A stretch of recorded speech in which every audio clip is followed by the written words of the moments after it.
بسم اللہ الرحمن الرحیم۔ السلام علیکم۔ میرا نام سید کامران علی ہے۔ امید ہے آپ سب خیریت سے ہوں گے۔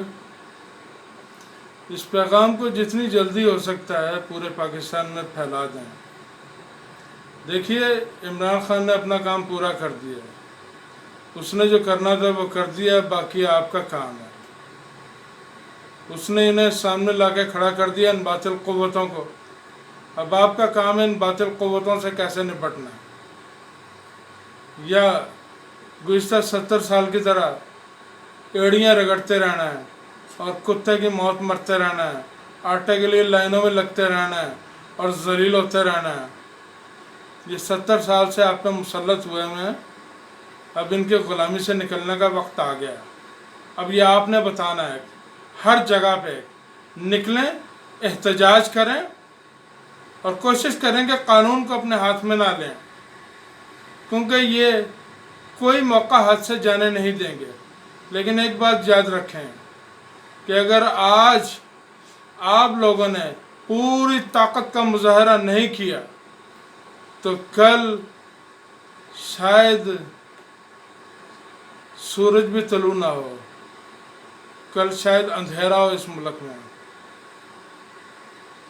کل شاید کچھ بھی نہ ہو، کل آپ کا مستقبل تاریک ہو جائے، آپ پھر ان درندوں کی غلامی میں چلے جائیں،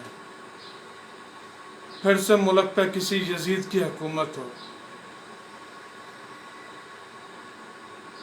کوفے والوں نے حضرت امام حسین علیہ السلام کی مدد نہیں کی تو ساری عمر شرمندہ رہے۔ کیا فائدہ اس شرمندگی کا؟ کیا فائدہ بعد میں توابون بنے، توبہ کی؟ کیا فائدہ؟ حسین تو نہیں ملا تو کیا سوچتے ہو؟ گھر بیٹھے رہو گے؟ جو عمران خان نے کیا وہ کر دیا۔ اب تمہارا کام ہے نکلنا، اپنے آپ کو ثابت کرنا اور اپنے آپ کو بتانا کہ تم غلام قوم نہیں ہو۔ بہت ہوگی غلامی، اب اس غلامی سے باہر نکل آؤ، اب اس بے شرمی کو چھوڑ دو۔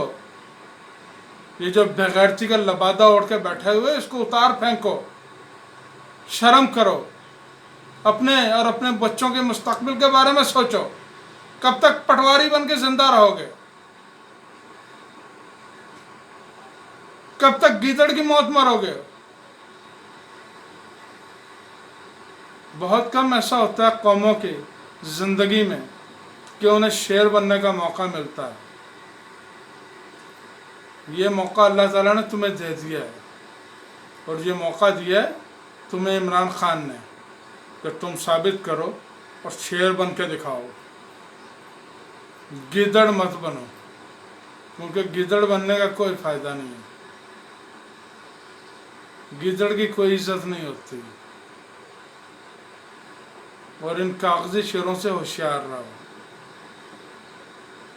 اور ایک سوال اور میں پوچھنا چاہتا ہوں، پی ٹی آئی کی مرکزی قیادت اس وقت کدھر ہے؟ یہ ایک بہت بڑا لمحہ فکریہ ہے آپ سب لوگوں کے لیے اور پاکستان کے لیے، اور بالخصوص عمران خان کے لیے۔ اللہ تعالیٰ آپ سب کا حامی و ناصر ہو اور عمران خان کو اپنی حفظ و امان میں رکھے۔ رب العالمین ایک نیا سورج طلوع ہو اور ہمیں ٹونیوں کی غلامی سے آزادی مل جائے۔ اپنا بہت خیال رکھیے گا۔ خدا حافظ۔